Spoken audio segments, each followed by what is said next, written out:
but he's also hammering out press releases for the Regina Red Sox. Dante De Caria on the Western Pizza guest line. You were in Ottawa. You're back home for the Christmas break? Yes, I am, Brendan. Thank you so much for having me. I'm currently in Ottawa. I was just hanging out with some of my friends today. Nice to see some old pals. Oh, good. Good for you. You know what? I once upon a time was you, but I was opposite of you because you're an Ontario guy doing junior hockey in Saskatchewan. I was a Saskatchewan guy doing junior hockey in Ontario. And I remember I had the Christmas break and I had no time to travel back. I thought about going home to Regina, but more importantly, I had no money. So it sounds like play-by-play guys at the junior level are living large. Sounds like life has gotten a lot better in the last 20 years. But the last month has been a little bit tough for me. Currently without a vehicle, it seems like everybody in Regina already knows that. But obviously my mom helps me with the flights and stuff like that. So I have to thank her or else I can't come to Ottawa. But to say that I'm a rich man walking would be a fool to say.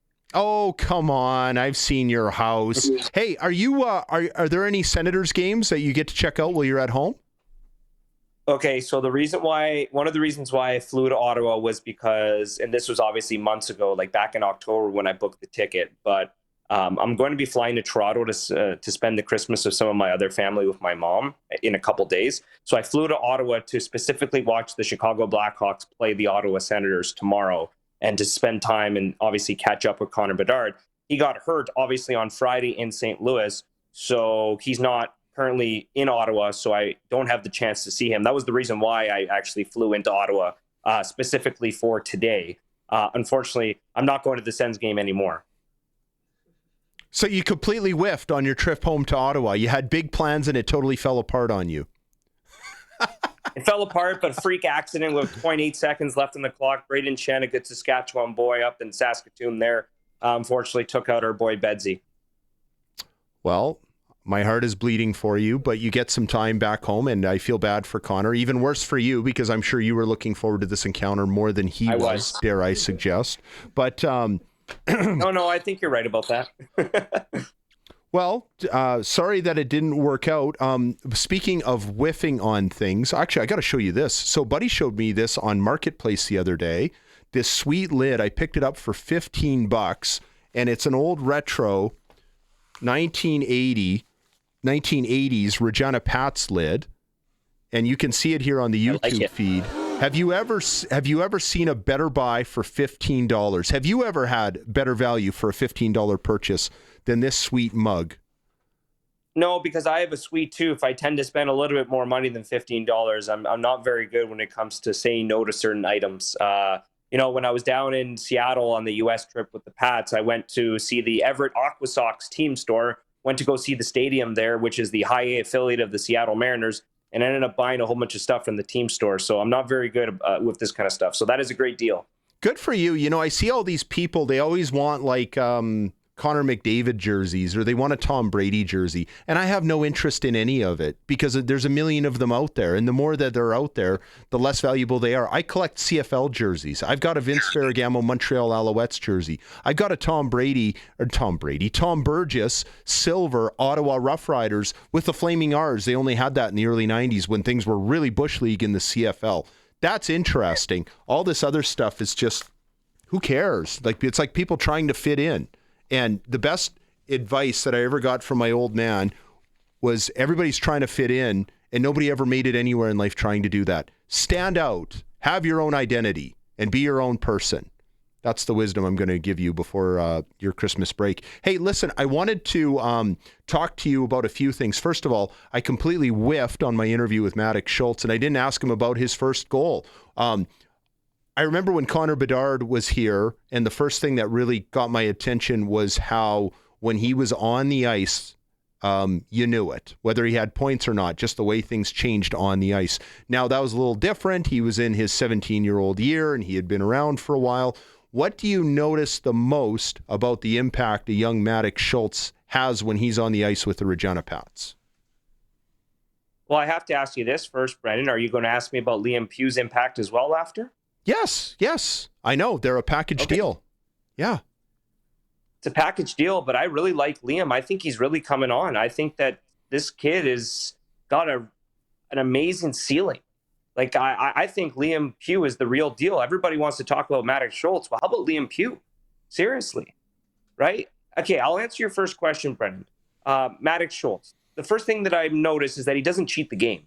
He's very smart defensively. And yes, fans might see, well, he turned the puck over here, or he turned the puck over there. Turnovers are going to happen all the time. Turnovers are going to happen when you're 15 years old playing against 19 and 20-year-olds, especially against a very good Prince Albert Raiders team. Everybody turns the puck over. So do 20-year-olds in the Western Hockey League. But Maddox Schultz stays below the puck. He stops on pucks, he plays the right way, and he doesn't cheat. That's what excites me the most about his game. But Liam Pugh, his shot is pro. His skill is unbelievable. He made a play against Prince Albert the other day where he lifted the defender's stick as he was back skating into his own zone, picked it up, and fired a quick shot that almost ended up in the back of the net. He's a really talented player. The great thing about both of those players, to be honest with you, Brendan, is they're bigger learners than they are, I guess, in terms of their skill on the ice. They don't think they know everything. These two guys are sponges. They take everything in. They ask questions, good questions. And obviously, the old saying is never a bad question. But these two guys ask great questions on the bench, from what I understand from talking to the coaching staff.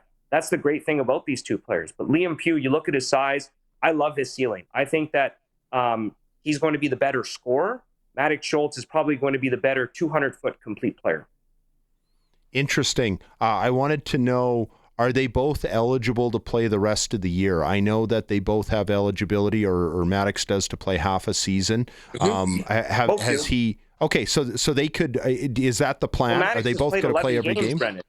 Right. So are they? Maddox has only played 11 games. So can he play the rest of the season? That's what I'm asking. Does he have to sit out any more games from an eligibility standpoint? They both do, but they're both getting ready for the Circle K Classic, which is the biggest midseason U18 tournament in all of North America, and that is going to get underway just after the Christmas break. So those guys, sadly enough, don't really get a Christmas break. It's not an easy schedule for these two kids. They're practicing with the Pac Canadians, getting ready for this tournament. One thing I talked with Maddox a lot during our chat is, how do you balance all this? Like, we forget that they're just kids. They are just kids, and they have schoolwork, and they have a very demanding schedule with their midget team, and they're playing in the Western Hockey League, which has a pretty demanding schedule in and of its own right. Probably the worst travel schedule bussing around than just about any league, baseball, hockey, anywhere in North America. Do you ever wonder how they juggle it all? I don't. I think it's very hard. I think you'll see them start to miss some games with both the Pac Canadians and the Regina Pats, obviously, in the second half of the season, because it's impossible for both of those players to play every single game for both the Pats and the Pac Canadians in the second half, not just from a statistical standpoint as far as their eligibility goes, but also for a fatigue factor as well. And given that the Pac Canadians are going to be hosting Western Regionals as well, which is another factor that plays into things. But I think it's extremely taxing. For example, I could look at last Monday, just because I wasn't really at the rink earlier this week, but they practiced with the Pats earlier in the day, went to school, and then went in practice with the Regina Pac Canadians that day as well. Now, that was by choice, by the way. They wanted to practice for a second time that day with the Regina Pac Canadians. So that was a decision that they made, but I can't imagine that it's very easy at all. I can't imagine what it would be like as a young guy, let alone an adult, practicing more than once a day. I had no idea that Maddox's parents were figure skaters. How much do you think that helped him become the player he is today at such a young age? Well, first and foremost, Dave and Vicky Schultz help every player skate in all of the community of Regina. They are tremendous skating coaches, and they're both figure skaters. I think his edge work obviously is due to the fact that he trained so much with his dad and his mom since he's been a little kid. And his sister is a very good figure skater as well, by the way. You kind of hear of these stories. Now, obviously, it was beneficial to have two parents that did it, but you hear about these stories where guys that want to improve on their skating, their edge work and stuff like that will go to a figure skating coach. And it's helped Maddox tremendously because he just kind of glides on the ice. It's just so seamless. It's like watching Reese Hamilton skate as well. Those guys are just natural at it. And I think it's helped him a lot. So we're excited about these two young players. And I mentioned earlier that for years, I would hear whoever the voice of the Pats was come on here And especially, I'm going back to like the Parker era after they hosted the second Memorial Cup that was here in 2001. And there was about a 4 or 5 year wilderness where there was just nothing to get excited about. And it seemed like they were trying to manufacture. And I felt like if I was on the interview, I would say, this team sucks. Let's talk about something else. That's not the situation that you have today. They are on the outside looking in at the Christmas break, but within striking distance of getting into a playoff position. And I hear from people who actually know a thing or two about the WHL, which I do not, say that this team could be dangerous over the second half. So I'm going to ask you, Dante De Caria, what is the biggest reason, aside from seeing these two young players that we talked about, for anyone to get excited about the Pats in January, February, and March? Well, it's a great question. I think it's going to come down to what Dale Durkach and assistant general manager Tristan Fry do at the January 9 trade deadline, because they did trade their top scorer in Julian Mays to the Calgary Hitmen in exchange for 2 third-round picks, in which Dale Durkach said in his quote that was in the press release, he is looking to parlay into a future top 6 player. So I imagine that they're going to be looking for a 2008 or 2007 born forward, so a 17 or 18-year-old player that can be a productive 19-year-old next year with Maddox and Liam at 16, and then potentially be around with the Pats at 20 years old when Maddox and Liam are 17 years old. So the team is looking for, I think personally, a 2008 born player. So that's something to be excited about. What does the team do at the trade deadline? Because really they have made some small additions. Hutchison, obviously, to kind of, bridge the gap with Tabashnik in net, and picking up a 20-year-old defenseman in Ryland Pierce. But Dale Durkach and Tristan Fry haven't necessarily added a big-time player yet since they've come onto the scene. They've subtracted a little bit. They've added, some complementary pieces to their roster, but they haven't added a big player, and they do have lots of draft capital. So expect the Regina Pats to make a big move ahead of the January 9th trade deadline, or potentially when the team comes back from the Christmas break, because they have so much draft capital, too much draft capital, they can't use it to draft. And I think teams understand this. So teams are calling and saying, hey, we're looking to sell off some pieces. How can we get a second-round pick this year? How can we get a third-round pick next year? And so I think the cards and the ball is in the Regina Pats court right now. I truly believe that. I mean, the team has 3 second-round picks and 3 third-round picks in this year's WHL prospects draft. They can't use all of those picks, right? Generally speaking, because you only have 50 players allowed on your list, you only usually take 8 guys in a single WHL prospects draft, maybe even 7. So that's one thing to be excited about. The second thing is the team is currently tied for 8th in the Eastern Conference standings the last time I looked, and that was obviously last night. So I do potentially see this team going on a big run in the second half of the season. They're right in there. They're 11-17, 2-1 on the season. They've got 26 points. They're, trying to climb their way up the standings. If you look at the bottom half of the Eastern Conference standings right now, and I don't mean this as a slight to any of the teams, Brendan, but the Eastern Conference is really weak as far as there were a ton of teams last year that went for it, that sold off pieces. Calgary's still, generally, competitive, in the mid or top half of the Eastern Conference. But other than that, everybody's beatable, right? And I'm not saying Medicine Hat or Prince Albert are not beatable. I mean, Regina just beat them the other night, 5-4. But you look at Moose Jaw, right? They lose Lyndon Lakovich for the remainder of the season. What are they going to do at the trade deadline? They're currently sitting in 7th. And then it's a long jam for 8 with Red Deer, Lethbridge, Regina, and don't count out the Swift Current Broncos just yet. So it's going to be very exciting down the stretch because there are a lot of teams that are currently struggling. So if the Regina Pats come out of the gate in the second half of the season the way they probably should and what they expect, you could see this team in a playoff spot, maybe as high as 6th in the Eastern Conference standings. I feel like they could do some damage, too, if they do get in a first-round series. Listen, we're tight for time. I needed to ask you. Every time I see your name come on my email inbox, I assume it's something about the Pats. I've been seeing these Red Sox press releases. How has your life changed now with the blending of the Pats and the Red Sox ownership?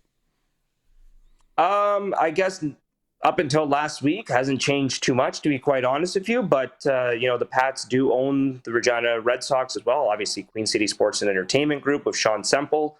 So I've had to do a little bit of work for both as they finalize, the staff for the Red Sox and stuff like that. So hasn't changed too much, to be quite honest with you, Brendan. But I guess I will comment. Super excited to see Rai Pathakos back as the field manager of the Regina Red Sox. Super exciting to have him back. I know he's got big plans. He's ready to lead this team to another championship. Rai and I have a good relationship. We talk all the time, talk about baseball. He's a baseball lifer, and I'm a young guy that will be a baseball lifer. I'll never be away from the sport. It's my favorite sport. It's what I love. So I've got a lot of faith in the Red Sox, and hopefully they can repeat this year. Let's get that conversation going now of getting Red Sox on CKRM, like a weekly broadcast. Just add it to the stable. We're the sports superstation. We got the Riders, we got the Rams, we got the Pats. We'll do a Red Sox game together on the radio. Are you with me? Anytime, man. Anytime. I'll do a broadcast with you anytime. We've never done a broadcast together. I'm quite upset about that still. Me too. I want to make this happen. We'll bring in Colson. We'll get jackets. We'll get CKRM jackets. We'll dress it up. Yeah. Listen. Hey, guess what? I was going to buy an Expos hat today, and I didn't, but I thought of you when I was holding it.